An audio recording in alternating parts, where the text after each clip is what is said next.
Well, good morning, everybody. You're going to finally hear what happened to the Samaritan woman at the well today. Remember last spring, we left her running quickly back to town, and I had asked you to think about a few questions. For example, like, what happened to her?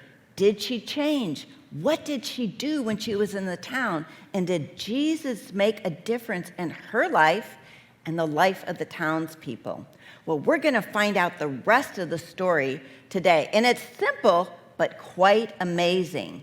We left the woman right when Jesus said, "Yes, I am the promised Messiah. In fact, I am He talking to you right now."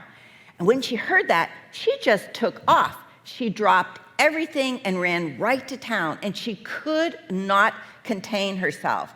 Everybody she saw, she said, come and see a man that told me everything that I had done."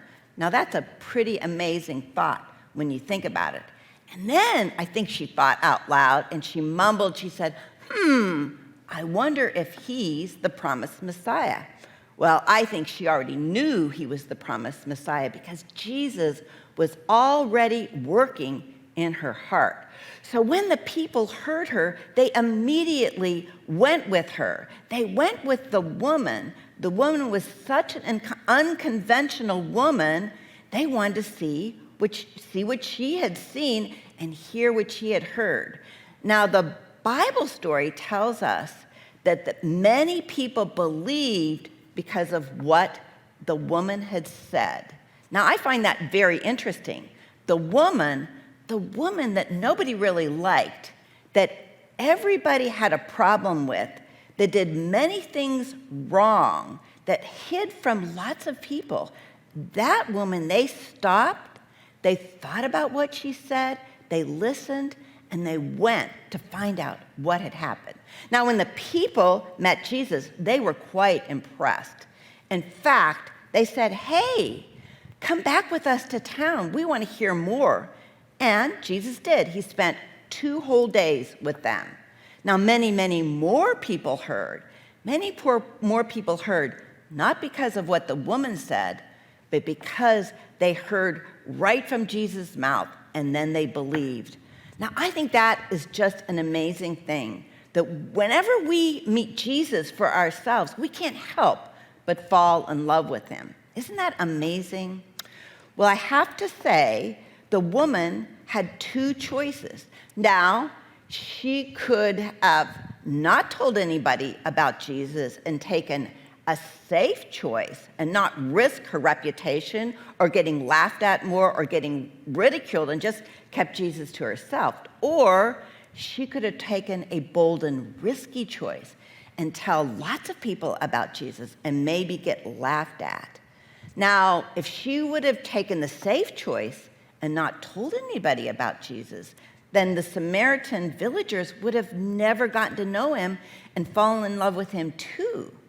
And even the people they talked to, their friends, they wouldn't have gotten to know him at all.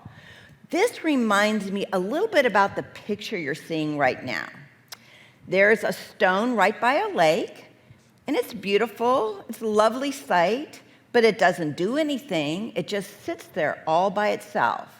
And then right next to that, if you pick that stone up and you throw it in the water, there's ripple after ripple after ripple.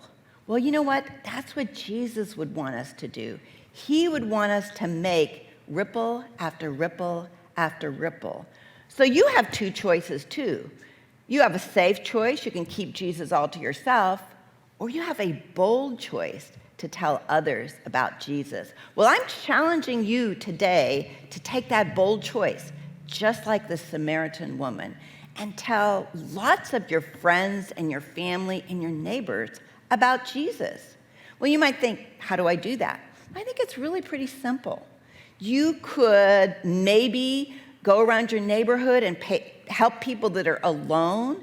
You could rake their leaves in the fall, or you could take out your trash, or you can even help your grandma or older people with like technology, like me. I don't know how to do it, so that would be a huge help. Or you could just be a good example to your brothers and sisters. You could be kind and generous and loving. You could even help them do their homework, and that would help them and your parents. Or you could simply use your words and your voice and tell your friends about Jesus. And it's not a big deal.